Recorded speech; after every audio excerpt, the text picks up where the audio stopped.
Alright guys, what is going on? We are here. SmackDown Live just ended. And it was a really great show. At the end, I'm going to talk about which one I thought was better. Raw or SmackDown. It's a really, really tough decision, and I'll explain everything down in the end of the video. So if you want to skip to that, you can. So we started out the show, and, they had a little bit of a new set. Nothing major changed with the sets except for like a couple little things added on. The new entrance song, the entrance thing was pretty cool. Shane and Danny Bryan walking out from the back to the ring was a pretty cool look to it. And their commentary team is on the ringside, so it's Raw put it up top. They put theirs at ringside. So I like it at ringside better. But Danny Bryan and Shane McMahon. Number one contender, 6-pack challenge. Well, when Danny Bryan was like, well, here's 6. There's 6 people. And I'm like, motherfucker, you just said number 5. AJ was 5. And Shane's like, whoa, that's not 6.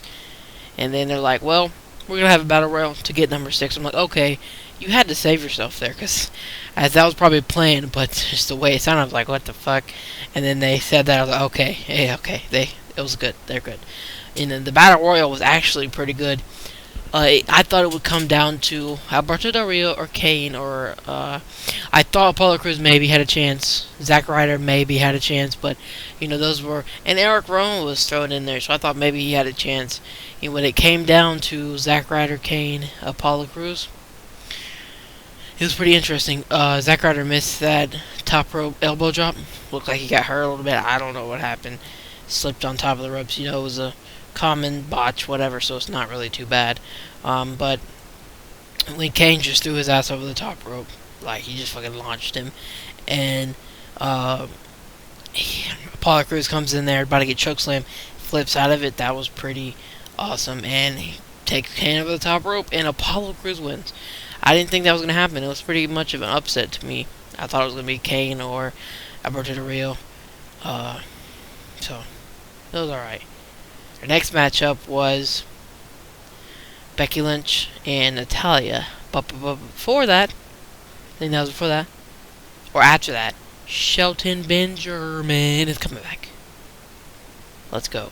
He's one of my all-time favorites. His crazy dives off the ladders in Money in the Bank really is what made Money in the Bank awesome every year at WrestleMania. So, and he's always had good matches, especially that rivalry he had with R-Truth and those MVP rivalries and stuff. It was always, pretty entertaining.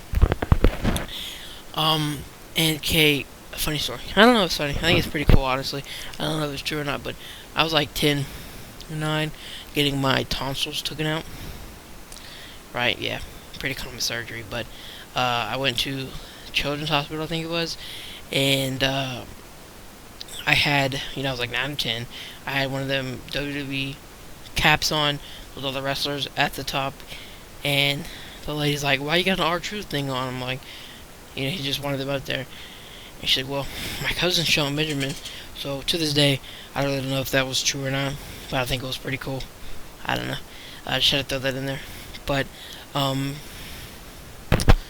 was excited. I'm ready to see Shelton Benjamin back. There was a lot of rumors surrounding, an older person coming back, like a Shelton Benjamin. I'm still thinking MVP coming back since his deal with Lucha Underground fell through a couple months ago. So I can see MVP back, and I say he's actually probably going to be on SmackDown. They need more mid-carders, so especially after the main event, since a mid-carder turned into a number 1 contender. But we had Becky Lynch, and I'm just kidding, and Natalya. They gave this match a little bit too much time. I don't know if they were trying to compete with Charlotte and Sasha Banks, but they couldn't. It was alright. Becky Lynch wins with the disarmer or whatever, and then it gets better when all the new women's wrestlers come out. We got Alexa Bliss. Ooh, she's hot. But she's a good wrestler too. We had Naomi. Where has she been? I heard she might have been injured. Then we had Carmella. I'm glad to see her up. I'm really glad. And God Goddamn Eve Marie. What is she doing? She's hot. That's what she's doing. She can't wrestle worth the shit. And that entrance she had, even better. But it wasn't, it didn't compare to the Sasha Banks and Charlotte matchup at all. They gave it a lot of time, and that was alright, because, it worked itself out. Because if they'd had a short match, it wasn't going to be that good.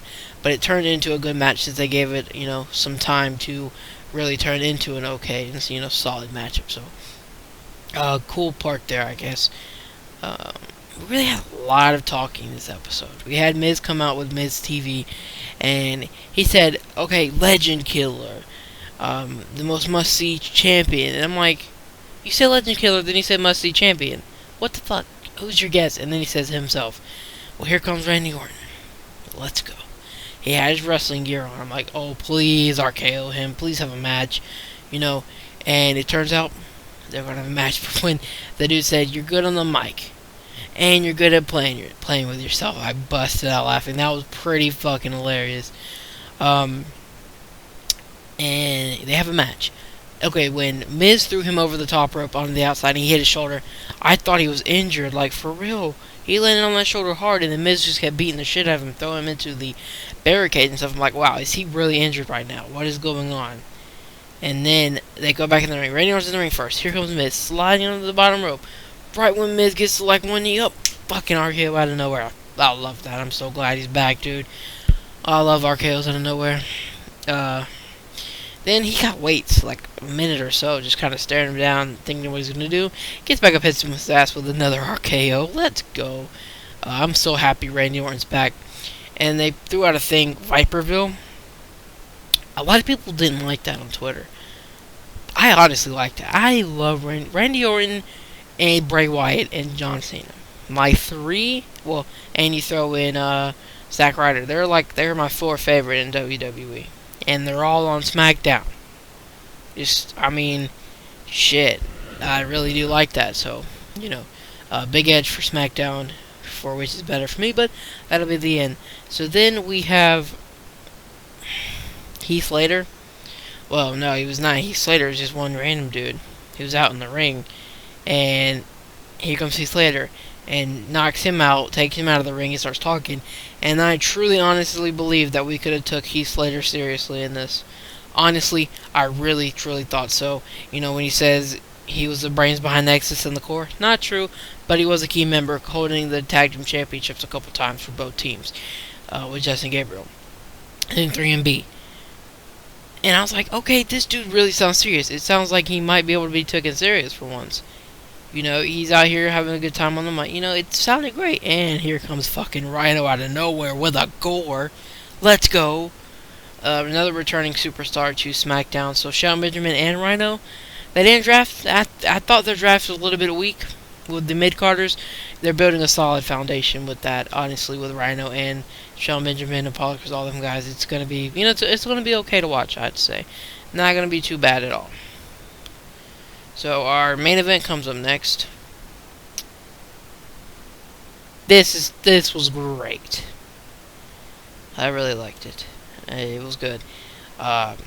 Dude, they were big move after big move after big move.